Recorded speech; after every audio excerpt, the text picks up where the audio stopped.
Did it tell you the Yeah, consent for it? it announced me that this video is being recorded to let me know you ain't out here with no tomfoolery or no Yeah, shenanigans. see, it's my consent. You had to consent. I was being real, I was letting you I'm know. with it.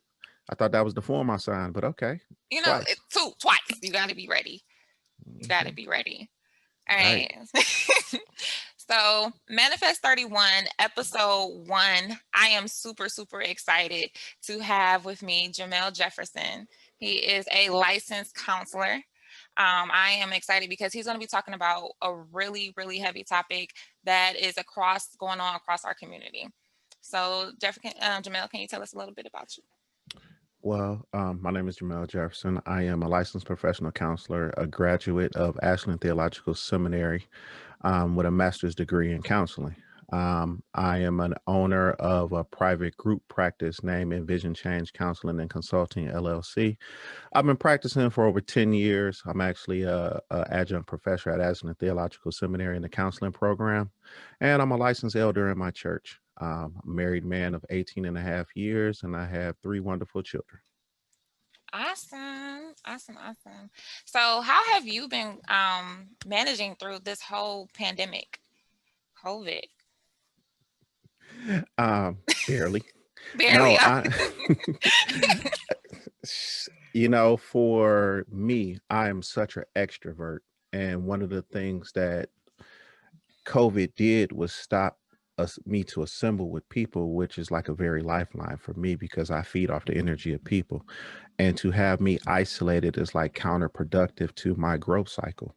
And to be honest, is that even times I think I was battling with my own depression Hmm. because it's like the things that I really needed I couldn't do. So I had to find ways to supplement these engagements or activities.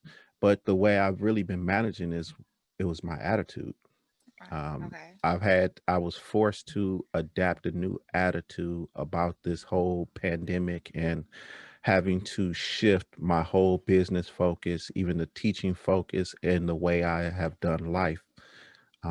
That's the way I'm surviving with God. I could not have done this without God. God has sustained me throughout this whole COVID process. And that's huge. So, if I'm really truly honest, the only way I've made it through is through the power of God. Yes, definitely. And one of the things you stated was changing your attitude. And that can be hard. That can be definitely hard, especially with everything going on around you. So, what are some ways that you changed your attitude? One of the things is that I have this. There's this script, not scripture. There's a saying by Charles Swindoll that talks about attitudes Hmm. and how they affect the way you see things and how damaging they be, and then how you choose to see things or choose to engage stuff will determine the outcome. And that was the biggest way for me. So I had to start. Well, how am I looking at this being stuck at home? Hmm. If I focused on all the negative things that it did to me, it put me in a bad place. But I started shifting the focus. All right, so what's good coming out of this? And Mm. what makes it fun? What is it that I can do now? So instead of saying what I can't do, I started looking at the things that I could do. Wow. And Okay. now I got more time. I've developed some new skills. Actually, I discovered some skills that was dormant in me. Come And on. what's funny is that my dad cracked joked about it because my I come from a line of carpenters. Hmm. And actually, my father has a construction business. I didn't dabble in that arena, but then I was making some tables and doing some woodwork, and he calls me. He said, "Oh, so you just gonna wait till you turn 100 to be a carpenter, huh?" I was like, I guess so that, but it was one of those that it just now it gave me time to do different things that I've kind of knew I could do, Hmm. but now I've actually had time to do it. So I've taken on different hobbies or different little tools. And, um, I tell everybody stay off YouTube because it's evil, because YouTube will have you out here invincible. You can do anything. And next thing you But know, you done he done spent four created thousand dollars everything. on tools, right? Like, they be like, it's easy, you can do this. And then you start watching these videos, it's like, well, I don't have that tool, but if I get that tool, I can do this. And then you start getting these tools and you start doing this stuff, and it's like, hmm, well, if you do this, this, and this, and I'm like, okay. So that kind of caught me too. So I had some ways to try to experiment with some things, had time to do it. And then I started developing, tools to develop the skill sets to certain things. I just want to kind of go back and recap. So, changing your attitude, it took going from this can't mindset to what can I do? Hmm. And then in the midst of that, you were able to discover gifts that was just inside of you the whole entire time Yes. and those skills. Wow. Okay. Even though you wait till you was 100, we're not going to talk about Hmm. that. All right. But I wanted to kind of dive into manifestation, right? So, Manifest 31 mission is to really help people to see that they are not alone. That manifest is a clear vision, and 31 is about growth, development, transformation. So, through this pandemic, you talked about attitude changing, you talked about discovering yourself. What does manifest mean to you in this season? Manifest means to bring forth. Mm-hmm. And that's the way I look at it. So now when you hear the word, manifest, that means something is coming to fruition, something is Mm-hmm. happening. And it's no longer a thought or a plan, but it's actually things have been put into motion. So Mm-hmm. that's when I think about manifestation, I think of the now. It's happening. So that's kind of really what it means, bringing it to fruition, time to stop talking about it and be about Yes. And what are you manifesting in this season? it. What am I manifesting? I'm Mm-hmm. actually, peace. Mm-hmm. I've manifested so much peace in the midst of this pandemic. It's been crazy. And no, I have not manifested. God has manifested in my Yes. life, and I have been the process of the recipient of it. So as He's endowed it with me, I've have brought it forth. So that's what it is. So I've been practicing it. So that's been the work for me. It's been peace, you Mm-hmm. know, staying And sane. And for some people, it's been a struggle with finding that peace.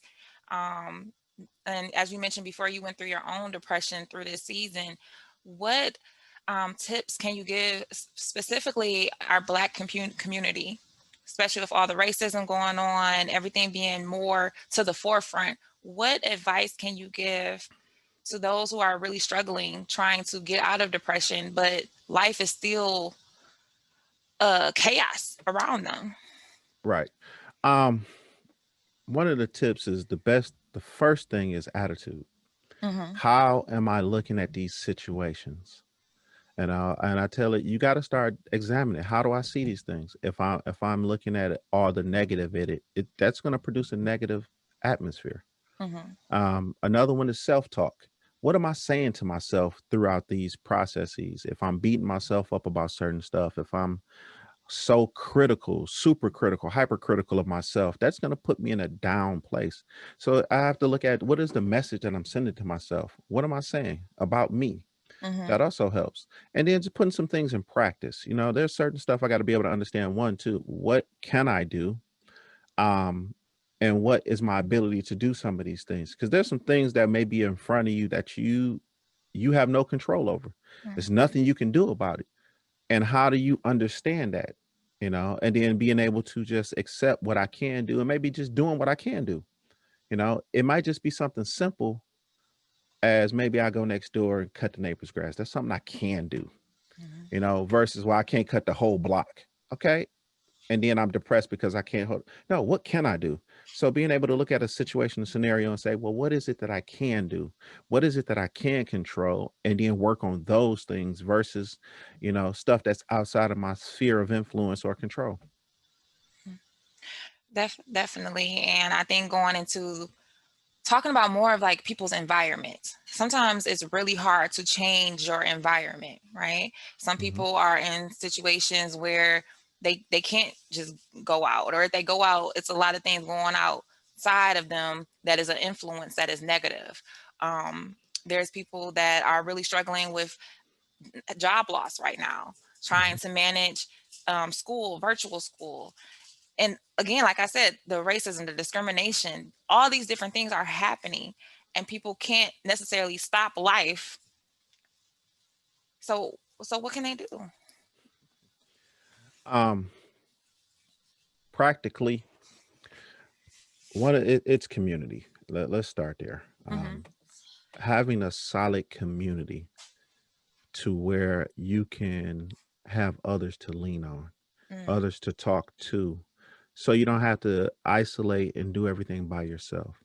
That is one of the greatest tools available to us, but somehow that's been lost, is the art of community. So who can I reach out to just even just talk about what's going on inside of me? mhm, Yes, I have this environment that is so maybe detrimental. mm, However, do I have the ability to survive it? And the answer is yes. And I'm gonna keep going. Attitude, how do I see it? If I'm always, man, I suck. This is always happening to me. This is bad. But is everything bad around you? Is there anything good? And I think that's one of the mindsets is we do have to shift our mindset to, you know what? Yeah, I might be in this situation, but guess what? It's temporary. mm, What can I do to get out of it? You know, if we talk about growing up in the inner city and it's a impoverished neighborhood and area, but is there anything I can do to get out of that? Yes. We all have opportunities afforded to us. And now it's just even taking advantage of some of those opportunities, and not even and not and stop blaming people for what's happening to you, but understand that I can change it. I don't have to let this continue. And all right, but what do I need to do to get through it? What are some things I might need to do differently? That's all part of this. Everybody has an opportunity to get out. And I think it's important if you take it, you know. mhm, Don't get mad at the next man because he took some risk and some chances to better his situation. But ask him, hey man, what did you do to get out of that? And I think that's another part. Even sharing how do we come over? How do we get through things and listening to other people. So that's even in community. Who's doing what I inspire to do and connecting with them and asking the questions, man, how did you get out? What did you do? What can I do different and gleaning from them? And I think that is huge, and I think that's the big difference. How do I want to be better and begin to take the necessary steps to do it. And yes, you can. However, you might need assistance to do it and not be so, I'm use the term prideful, mm, because our pride would tell us that we don't need any help. We can do this alone. And in reality, I've yet to meet anybody that can do anything by themselves. I've reflected back on millionaires and, people with money and wealth, and I really believe they didn't do it by themselves. They took advantage of systems put in place to do it, but somebody maybe sowed a seed into their business. Somebody may have pointed them in the right direction. Somebody may have gave them a tip. Somebody may have what's the term I want to use? Sponsored them. mhm, Somebody gave them assistance. The difference was that they took advantage of it. They didn't set out though, I'm gonna conquer the world on my own. And then when they did everything they know to do, mhm. they didn't quit, but they Wow. actually let me look out for what resources are available to me, and then use them, and not look at it as a handout. Because again, every business that got started, somebody gave you a handout. Somebody sowed that seed. Mm-hmm. Mm. So I Somebody just helped you. even to touch base on that and going back to that community, community doesn't have to be something huge. It doesn't have to be a whole field of people, but it's the community that you bring and that supports you. Correct. Yeah. And then stepping out on faith and reaching out to that person that you admire, that Mm-hmm. you see doing the things that you want to do. And sometimes we are fearful because to be honest, scared of rejection, scared of failure. Mm-hmm. And that's one of the if you talk about that, it's one of the most crippling factors is that failure. But even recently, I had to ask myself, well, how do I define failure? I remember, it is crazy. The story is like it was a meeting with my pastor, and he came to a place and he was kind of talking. And I remember him says that he never fails. And so me being a bit sarcastic, I was looking like, I'm waiting to hear this. You never fail. Oh, speak, sir. And I didn't say it out loud, but I was thinking it That all was that's what internally. So, and then he went on to define, he said, the way I think of failure is me quitting. Mm, So he says that I never fail because I never quit. And that paused me all the way in my tracks. I had to stop. It was like, Wait a minute. So what you're telling me is that depending on your definition of failure will determine how you see things. And I was like, wow, that's great. So even from that perspective, I had to define what do I think is failure. And now that I know even science, experiments that you do. You get a hypothesis, then you run all these tests. But what happens when you actually do not answer the hypothesis? How many times do you run these tests? And the one thing that I do know from even scientists and experiments, they keep running it, but each time they run it, they learn something new and then they make adjustments. So it's not failure because you didn't meet the hypothesis, but wait a minute, I gathered information to make adjustments to get where I'm going. And if we can adapt that atmosphere to say, you know what, I didn't fail because maybe it didn't turn out the way I wanted it to, but Hmm. what did I learn from it? What information did I gain? And what adjustments did I make? And then I end up at a certain place. I think that's huge right there. So now, how do I see failure? So if I go to a job interview and they don't give it to me, then I'm a failure. No, that means I wasn't meant to be there, or that place didn't match what they were looking for. That's fine. I move on to the next. That's not a failure. Hmm. And I think that's it. So now I even come back to attitude, how I see things. If I see it as rejection, if I see it as failure, as if I define it that way, then it will be. I like what you said about, or even what your pastor stated, seeing failure as is when I quit. And a lot of times we get so afraid of failure that we quit before we even started.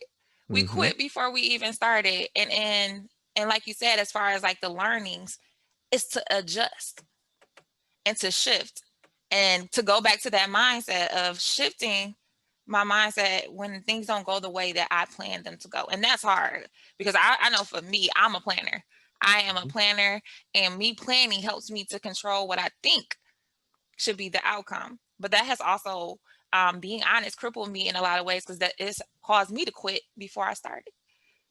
So, as someone that is trying to shift their mindset, someone that's trying to grow through all these different changes, what's the what's the most important thing they can do as far as self-care, right? I want to know about self-care. We hear it all the time. It's all these different things coming out now where you got to do this for self-care and you got to do this for self-care and you fit that in your schedule, right? But what how can we implement that in our daily without even realizing we're even doing it sometimes? Well, one of the things about self care, the way I talk about self care is just like if you ever flew on a plane. Self care is just like the flight attendant speech. In the event that the plane goes down and then the air mask drop down, please secure your mask first before you put somebody else's on. And that's self care at its finest. I have to do the things Can to you repeat where that? Go back, because I even though I heard it on the plane so many times, it just hit for some reason. Say it again for me. in the event that the plane goes down and the air mask release, please secure your mask first before you try to First. put somebody else's on. Mm, The thought behind that is if you can't breathe, how you gonna put somebody else's mask on? okay. And that's how a lot of people are doing in the world now. I can't breathe, but I'm gonna help you breathe. You know, how does that work?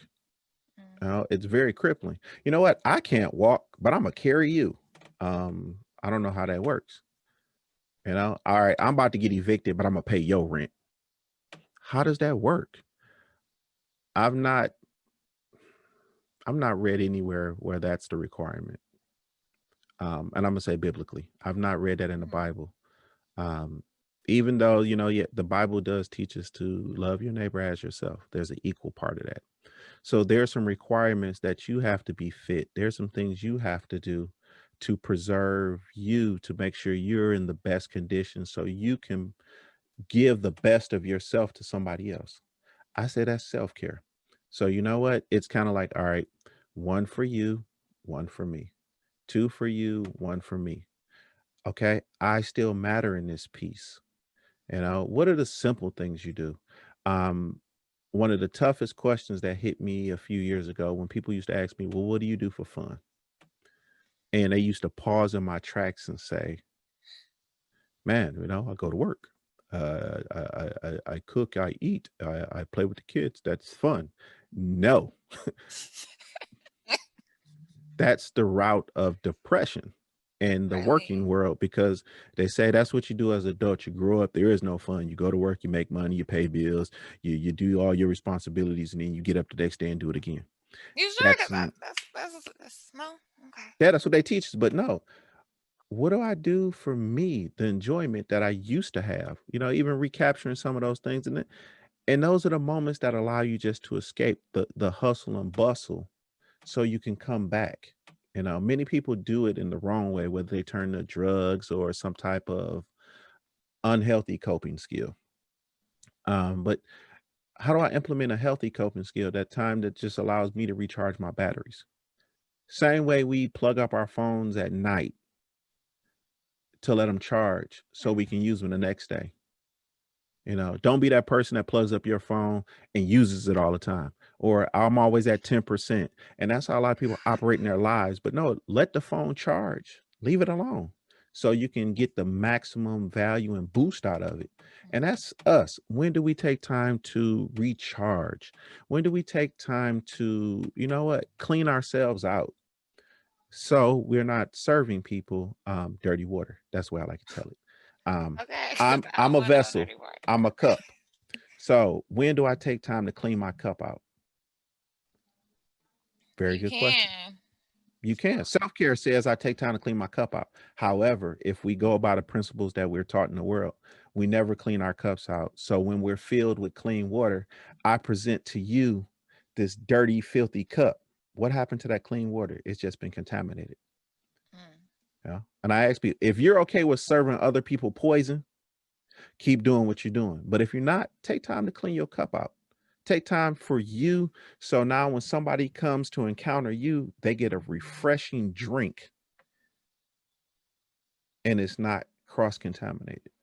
Man, I think you just really just you just hit it on the head, especially when I think about um my cup runneth over, right? So Hmm. we all of us we want our cup runneth over. You never think to say, okay, let me take a minute and clean my cup out. So what I'm actually runneth over, man, That's it. I Or take time to plug the leak in your cup. Because if God's filling your bucket up and it's got a hole in it, where's the substance going? mhm.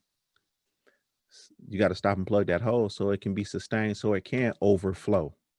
And somebody else that comes. So now let's go back to community.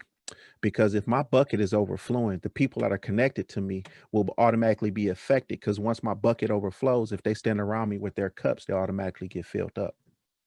Mm. Okay. Now, what about not taking on that guilt and selfishness of like I'm putting in this time for me? Because sometimes we hold on to that and we think, oh, I'm being selfish, or our family members or friends can actually start saying you're being selfish. Mhm. So I tell people to actually define what selfish is. Hmm. Selfish means it's all about me all the time. I don't think about nobody else. Self care is not selfish, it's mandatory. It's like maintenance on your car. So if I take my car to get the oil change, am I being selfish to my car? No, it's needed so it can function properly. We're like machines. We are conditioned to run at a certain peak in performance, but we got to do certain things to make sure that's accurate. So when people are out here telling us that we're being selfish. Okay, I can look at it.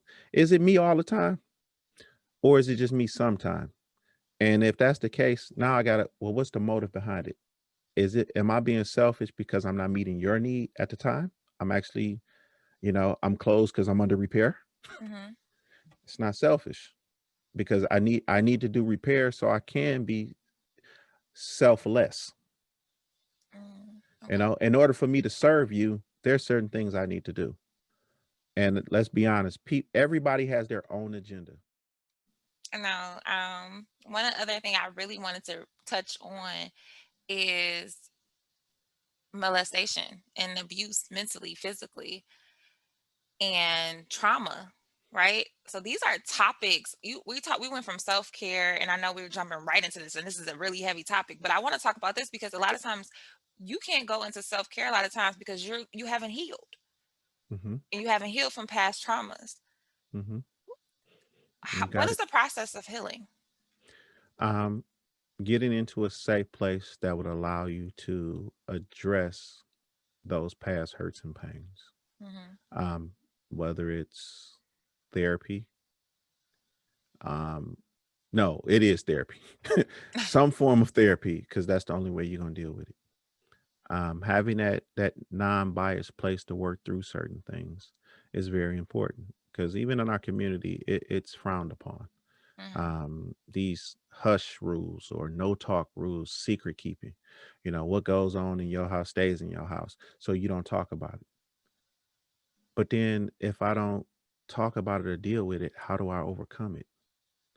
And then it becomes this constant barrier from me achieving certain things in my life because I haven't went to deal with what happened to me in my past.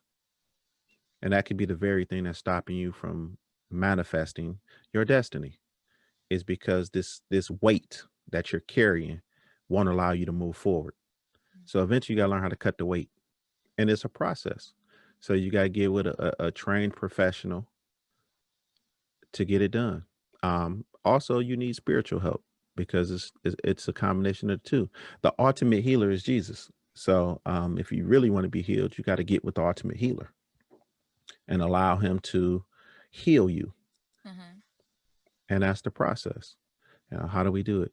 Got to get in a safe place first. You know, trusted people to help me walk this journey of healing. And that's it. So, I want to go a little bit deeper in the process of healing, especially within our African American community. Now, I am so excited because I see more and more people, especially of our culture, that are getting seeking out mental services, that are not letting past stigmas feel as though they can't do those things. But we have a large population that are not, that still won't reach out to a therapist or feel like they can't. it's starting now, um, whether you want to believe it or not, because I see in my practice, I have an influx of men that are coming in. And I always ask, well, how did you get here? Well, one of my friends told me Mm, what they did. And I think in order to break the stigma, people are going to have to share their experiences with counseling, testimony, word. What's the phrase I want to use? Um, Sharing your experience um, is always key. You know, recommendations. I am typically willing to try a product because somebody has recommended it to me. mm. And as we, as the ones who have experienced these things and begin to talk about the journey and how impactful it was and how beneficial it was, I think that would change the stigma because there's a lot of people that say, well, counseling is for crazy people. I say there is nobody crazy in counseling. The crazy people are running around here talking about ain't nothing wrong, knowing it is. Mm. Okay. Okay. Come on. So that's the difference. What's the worst I can do is go tell somebody I got an issue and they can give me some resources to help me overcome it. That's the piece. Having to deal with part of it is dealing with the shame monster. You And I feel know, the, like that's the one of the biggest things is that you don't want to, sometimes people don't share their testimonies because sometimes they come with really hardship and they come Mhm. with struggle, and some people are still in the midst of it. So it's like, wait, I'll wait until I'm better to even share my story. Yeah, and that also is a hindrance because now just by me telling my story, I might help set somebody else free because they was like, man, I didn't know that could be dealt with. And that's part of even in community. Some talking about what's going on, what happens, our stories. And I firmly believe that men don't talk at all is one problem. I believe that when men start to talk, they begin to open up. There will be a shift in this world. There will be a healing taking place because it's going to signal it's okay. And we're starting to see it in the sports arena where you see a lot of these athletes are talking about their mental health issues and struggles. Hmm. And that's what's saying it's okay. So if this big, strong, burly dude can say he's battling with this, Hmm. oh, it's okay. and not to where, oh, he's a punk, he's weak. That's not the sign of weakness. It takes great courage to actually face your demons. You know, it's easy to hide, but what happens when I want to confront these things? There's a process that goes along with that, and I think that's one of the things we have to begin to embrace. Yes, it's a process, and there are other people doing it, but it's okay. Hmm. It's okay to be free. It's okay to be free. Okay, I need a shirt that say. I need a shirt that say that. Can I? We gonna get that made. We gonna get that Let's made. do it.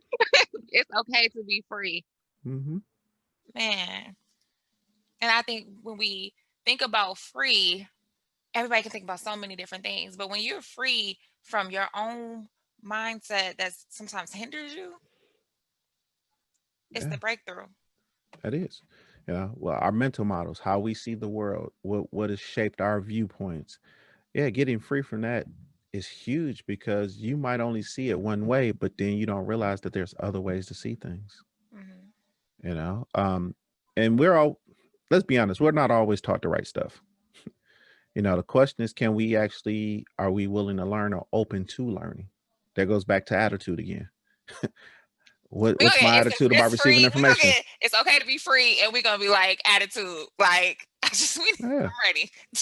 that's it. And it's like sometimes we got to stop and say, wait a minute, what if I was taught the wrong thing? I remember listening to Miles Monroe, and I heard him say, ignorance is generational. It's passed down. We pass down things we don't know, but every generation has the ability to learn more. Just like I sit back, my daughter, um, talking about what's an encyclopedia. She looked at me like, what? Like, I remember those books with just information. And it's like, we have so much information at our fingertips that anything I want to do, I reference YouTube, learning how to do something I know how to do. That's a resource. I have no excuse really to be ignorant about anything no more because I can hop right online Hmm. and I can find out whatever I want. However, the problem may be is that I do have to trust the source of the information because people can put anything out there. Um, what is it that I need to know? How I need to know? But then I can filter things out so I can learn about different things. And I think that's it. We only teach our next generations what we know. All right. Now I feel like I have an obligation to learn. If there's something going on, I have the ability, I have access and resources. Now I need to will and drive to do it and then share it Hmm. because keeping it for myself is not going to do me any good. I have to share it so the next leg, the next generation can move forward. It's like a if you ever ran a relay in track and field. I'm gonna run the first leg and I'm gonna pass the baton to the next person. But I still have to do my job to position us to be in striking distance, if not in first place, to win the race. Hmm. And really, it's funny, I popped off. I used to run the first leg, and the goal was if I wasn't in first place, I had to keep us in contention. And there were some times there were some better runners out there, but I knew if I kept us close, I knew what I had on my team to take us forward. So my job was really not to lose the race. And Okay. I think that's what we have to do at some points is that, all right, how do I set the next generation up for success?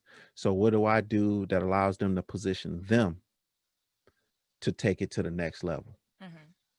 So I learned some things. Let me teach it to the next person so they can learn some things. And that's one of the things I even see in my practice is that I'm 43. And then I get I have a wide range of men that come to me, even from 60, 65 down to teenagers. Hmm. And I talk information, especially with teenagers, like stuff I found out I'm learning about myself. Hey, I repeat those questions. Now, when did I find this out? Man, I learned this 10 years ago at 35. So I'm going to ask you at 21. So now you get a jump on it to answer these questions. And now you got more time to walk it out. And that's that community mindset again of yes, I'm trying to move forward, but that doesn't mean I can't reach back. Or I Yeah. can't not just reach back, but I could set a path Hmm. for those coming behind me. But that is reaching back. That's even legacy, whole nother topic. But the part of it is that you can never be the smartest person in your crew. because if you are, you're the dumbest. And I mean that because you stop growing. If I'm Mhm. the head honcho, I never grow because for one, who's pouring into me? And for two, who am I pouring into? That's what keeps me safe. Because if I'm somebody's pouring into me and then what I'm receiving, I'm pouring out, again, that's the process. I got to share it. And I think that's what we have to do, even in these situations.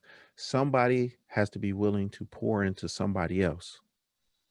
But also, now I'm gonna go back to self care because part of my self care is going to the fountain to fill up my bucket so I have something to give. Mhm. I want it's something that kind of has been on me about what you just said, as far as like, you don't want to be this, if you're the smartest person in your crew, then you're the dumbest. So what does that necessarily mean? Did that mean that you can have a crew, but you should have it continues to grow? Is that what because I always been kind of concerned about that, because I'm like, I hear this and I'm like, but what if you are the smartest? Does that mean you need to get new friends? Like what There's always somebody smarter than you that you need to be connected to. That's even like the mentorship process, right? Mhm. There's somebody out here that's doing things on a different level than me. I need to be connected to them so I can learn. So now this I can learn from them. Mhm. And then when I'm learning and taking in, and then I can pass it along. So it's that it's like a sandwich. I need bread on both sides, Okay. Okay. and that's it. The higher and then the lower. Because if I got a higher, they're pouring into me, and then now the lower, I'm pouring into them. So Eh, it's a continuation of growth. Okay, Yes. because I always used to hear that, and I don't know if you people who are watching this felt like I did. Like, you would hear that and you'd be like, "Dang, did that mean I need to get new friends? Do I need to change up?" No, you got to change up, but you got to add. Come on. You Okay. have to add. Until now, we're talking about resources. I got to have proper resources that I can utilize to grow. I'm not growing if I'm not learning from anybody. So, but if I'm the smartest person, who am I learning from? Because technically, if I'm the smartest person always, I think nobody else knows more than me. That's detrimental. That's prideful. Mm-hmm. So I'm probably going to treat everybody like they're dumb. So how do I stay humble? You know, I have to be submitted to somebody else that's a little bit more advanced than me, that knows more than me, so I can glean from them. We talked some good stuff today. We did. I want to bring it all together because I think we hit on some really key points that I don't want anybody to forget or miss. First, being attitude, Hmm. mindset, very key important when you're going through change, when you're trying to maintain, when you're trying to grow. Hmm. Sec, we talked about self-care, Hmm. and we talked about self-care and how we define it, and not being selfish, right? It's not Yeah. being, it's all about me all the time, but I'm taking out the time to do what I need to do to clean out my cup. Hmm. Okay, okay. I remember them. They on my heart. Okay, we That's talked it. about failure, right? And we Hmm. talked about failure and how to define it. Hmm. And as long as we don't quit. Now that doesn't mean you don't adjust. Correct. Okay. Look, oh, Yeah. I You didn't got even it. write this down. That's it. But also, making sure how you define failure, or even Okay. let's what I'm a flips. How do you define success? Because now you have to define success as well. Because if you don't have a definition of what is successful, you might automatically mark it as a failure. Mm-hmm. So that's part of that too. So yes, you do. You have to have some definitions for things in life. Okay. Yeah, definitely. And then going into our community, our Hmm. culture, especially with Black men, too, is sharing our story, and that Hmm. goes across everybody. Because just because another man might share a story doesn't mean that a woman sharing her story might not impact that man too. That is correct. It's typically that women are more likely to share their stories than men Mm-hmm. because it's been culturally acceptable for women to speak and to deal with their emotions and feelings versus men. And that's the tragedy because we all have the same emotions and feelings. We were all wired the same way. Mm-hmm. Only difference is that we label women as emotional because you have an arsenal of emotions that you're allowed to talk about. Mm-hmm. And we are allowed to talk about three: mad, angry, and rage. Those are acceptable emotions. If Wow. it's anything outside of that, we're not allowed to talk about it. So a woman is emotional because you start dropping all these feeling words, and we like, what's that? Huh? That's a feeling? Are you emotional? No, you just can identify them. And it's taught from early age. If you look at the way a young lady is brought up versus the way a young man is brought up, we encourage our daughters to tell me what's wrong, what happened. It's okay.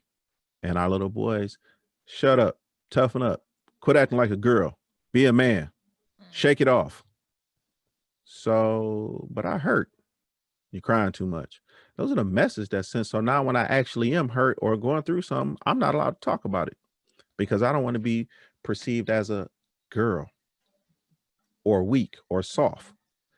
When the very thing I need is, hey, I need to run analysis check and then I need to put a problem solving in place to deal with what I got going on.